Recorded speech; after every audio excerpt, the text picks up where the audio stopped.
Қызылорда облысы Шиелі ауданында мынау қазіргі таңда мынау биржада былтырғы жұмыс істеген кісілердің арасында Каспийге жаңағы келісімшарт ашып, жұмыссыз, пособиясыз, сосын мынау страховой дейді, барлығынан айырылып отыр екен. Мынау Каспийдің жаңағы келісімшарты бойынша. Бұл не деген сұм, не деген масқара бұл? Бұл жаңағы бітпейтін соңы жоқ. Жаңағы бюрократизм ба немене, мен түсінбей отырмын. Анда бар, мында бар, телефонға жауап бермеу халықты шаршатып. Мынау Каспий банктың бастығына айтатын, қаншама халық қиналып жүр қазір. Мынау 30 адам қазір жұмысқа тұра алмай қалды. 1 жыл істеген, 6 ай істеді деп электронный жіберілген. Мына Каспийден қорлық көргесін айтып жатырмын өз басымда. Мынау телефоны жоғалғаннан кейін, карточкасы жоғалғаннан кейін бірден өшіріп, заявкамен өшіріп отыру керек, алайда соны хабарлама ретінде таратып, былай жаңалықтардан беруге болмай ма? Мына Каспий банктың бастығына айтатын. Не деген соң, не деген масқара бұл? Коллекторлар өз алды, операторлар өз алды алдаса. Мынау екінші мәселе, мынау кентте Қанат деген маманына айтатын. Барлықтарыңды жұмысқа алуға міндетті емеспіз. 6 адам аламыз депсіздер. Сонда қалған адамдар не істеу керек сіздердің ойларыңызша? Сіз енді миллион айлық аласыз, отпуск аласыз. Қаншама бала шаға асырап отыр, қаншама кредит төлеп отыр, квартирде отыр, 7-8 баладан АСП-да шықпай жұмыс істемесе. Ол жағы қалай болады сонда? Соны ойладыңдар ма? Ширалуы аман келді. Жандарбеков айтпай. Мен кеше Жібекке барып айтып кеттім, Баймұратоваға. Көмек беріңіздер, алтын көпір болып. Қаншама адам жұмыссыз сандалып қалды.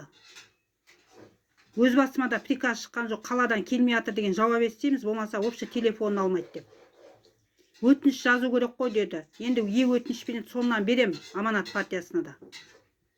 Әлі келмей жатыр приказымыз. Айлық жүрмей жатыр. Сосын мынау алуға, барлығыңды жұмысқа алуға міндетті емеспіз деп, мынау жұмыстаға алмаудың да, шығарудың да өзі себеп сылтауы көп екен ғой өзі. Псих адамды жұмысқа алмайды, сотталған адамды алмайды жұмысқа. 6 айдан артық жұмыс істемесе алмайды деген енді заң шықты.